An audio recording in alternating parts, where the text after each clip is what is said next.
Cassie Deputy with DeputyTribe.com. I just want to give you guys a quick video on the components of a healthy meal.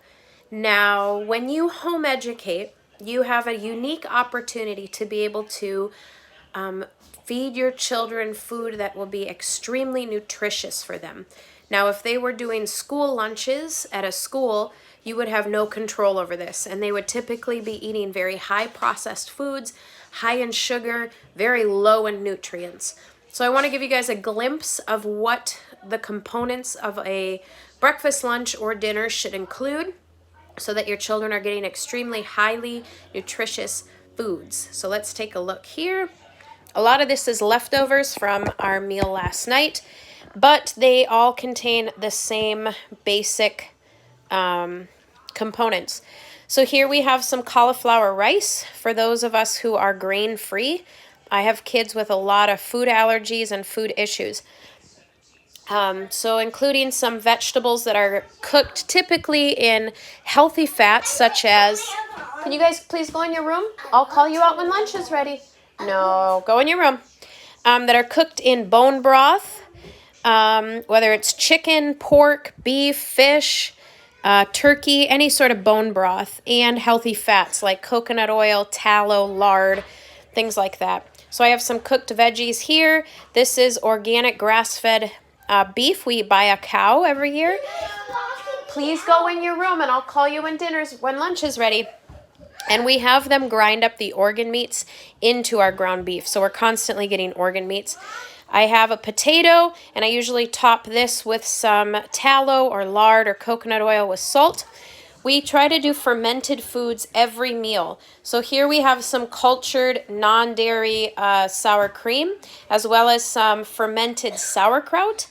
Back when we used to do milk, I used to have them have cultured milk products with their meals or drink a glass of raw milk. Now, if you are doing grains in your diet, make sure that they are properly fermented. So you can soak them overnight with a little bit of vinegar or lemon juice or yogurt, something acidic, for at least 24 hours. If you're doing beans and stuff, maybe 48 hours. But properly ferment them, because it breaks down those anti-nutrients that your body can't digest, and it actually inhibits your absorption of vitamins and minerals if you don't prepare your wheat, your beans, your rice, your oats, any of those things, and your nuts. If you don't prepare those properly, you're actually doing a lot of harm to your body. That's why all the ancient cultures and traditions always soaked and fermented things. Sourdough bread is long fermented grains, things like that. And then cook your grains in bone broth. This adds to the mineral content and allows your body to readily absorb the nutrients that you can. Here is my jar of tallow. I think I have one more bag of beef fat to cook down into tallow, and then I'm out. And then the other thing is bone broth. We try to drink a cup of bone broth every day. This is beef broth. And then today I'll be making chicken and turkey broth because we roasted a whole turkey. And then I shred the meat. Let me show you. Here's all the shredded turkey meat. And then here's the carcass and all the bones. So I'll be making some broth with that tonight. And then I'm roasting 2 more chickens, so I'll be able to make more chicken stock. But we try to drink bone broth every day, preferably with every meal, but that doesn't always happen.